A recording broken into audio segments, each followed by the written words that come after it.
Hi guys, this is Lori from Oils for Rookies, and today I want to share with you something that I've been using for several years. And I've taken something that is pretty commonly known to be really excellent for skin, and that would be shea butter. And you can find shea butter in a lot of good resources around on the internet. And because why shea butter? Because shea butter is moisturizing, it's really good for skin irritations, and I was just reading recently that it can also help with the skin's natural production of collagen. And so I took something, I'm always adding to essential oils because I thought, why not incorporate the benefits of essential oils into something that I know is good? So I took the shea butter, and then I'm going to mix in with it the Young Living Animal Sense ointment. And this, if you haven't had a chance to try this, this is one of the best kept secrets, I think, in Young Living. You get this really big container. It's pretty cost effective, and a little bit does really go a long way, and it's completely loaded. This ointment is already loaded with a bunch of oils like myrrh, it's got patchouli in there, ylang ylang, Idaho balsam fir. I feel like I'm going to leave out a couple of the oils, but you guys can go online and check out what the ingredient list is. So the ratio that I found, and before I get to that, I'm going to tell you about what I'm going to put it in.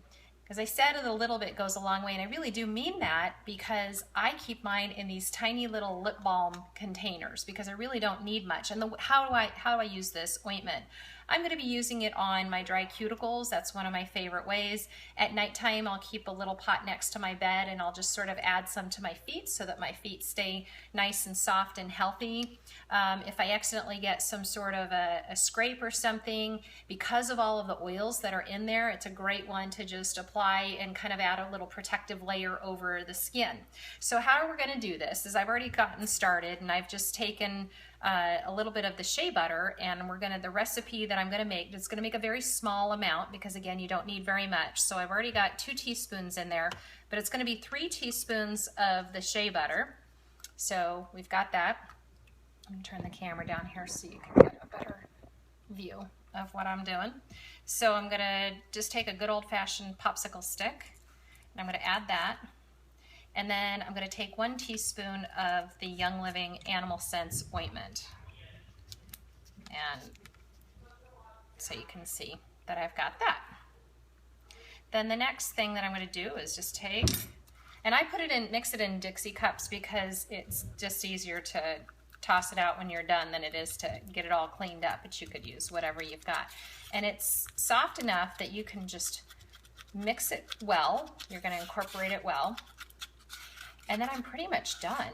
And then the next thing I do is I'm just going to spoon it into the container. Now I'm going to talk a little bit about one of the ways that I even supercharge this particular mix.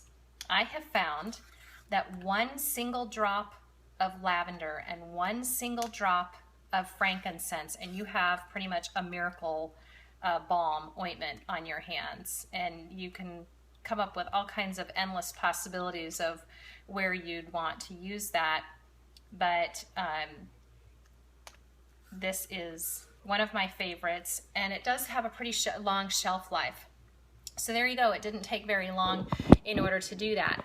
I would encourage you, if you haven't had a chance to get the Animal Sense ointment, definitely get it, because this size of a container, and I'm a power user, you guys, and I give away a lot of samples too. I would say this size of a container lasts me at least a year.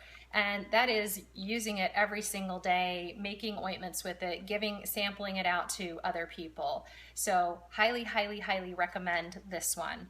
And it just creates a nice little layer of an ointment over an area if you need to protect it. Again, great for the cuticles, great for dry heels. I know a lot of people are thinking about getting into their flip-flops and stuff and out of their winter boots, but at least in Arizona we are. And this is a great way to do it. So if you have any questions, feel free to ask them and post them below.